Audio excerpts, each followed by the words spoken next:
చూస్తే నేను ఫోటో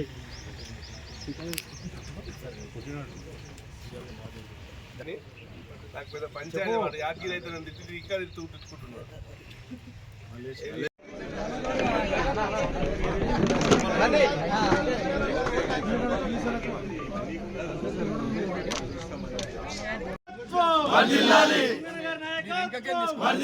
రేవంత్ రెడ్డి గారి నాయకత్వం, రాహుల్ గాంధీ గారి నాయకత్వం, కాంగ్రెస్ పార్టీ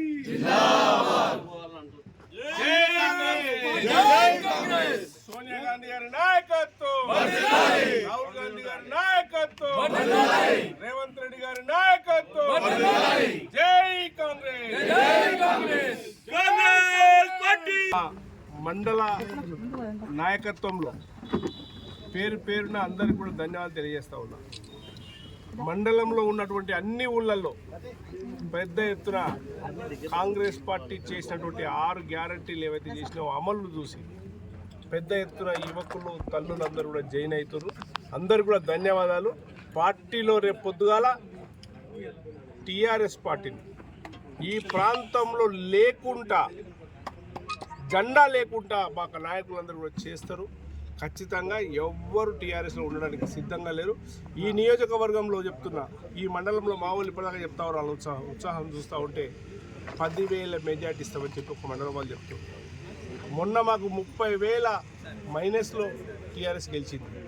ఈరోజు 50,000 మెజార్టీతో ఈ నియోజకవర్గం ఇస్తామని ఆలోచన చేస్తూ ఉన్నాం. అందరం కూడా కూర్చొని మాట్లాడి ఖచ్చితంగా పార్లమెంట్ సభ్యులు గెలిపిస్తున్నాం. ఇందులో మల్లారెడ్డి కామెంట్ చేసింది, ఒక కార్యకర్త ఆయన ఎంపీపీ కాంగ్రెస్ పార్టీలోకి వస్తుండు. ఆయనంత దుర్మార్గుడు అయితే కాదుగా, మల్లారెడ్డి అంత దుర్మార్గుడు అయితే కాదు కదా.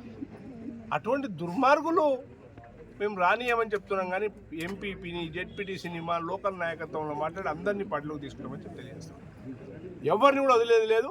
నీ దగ్గర రేపు జెండా పట్టేవాళ్ళు ఉన్నాడని చెప్తా ఉన్నా. మొన్న నీకు దుర్మార్గం నువ్వేమైతే చేసినావో, ఒక్క ఓటుకు 1000 నుంచి 5,000 రూపాయలు పంచి గెలిచినావు. నీకు దమ్ము ధైర్యం ఉంటే నేను సవాల్ విసురుతా ఉన్నా, నువ్వు రిజన్ పెట్టు. 3-4 నెలలు అయింది కదా, రేపు మళ్ళా నిలబడదాం.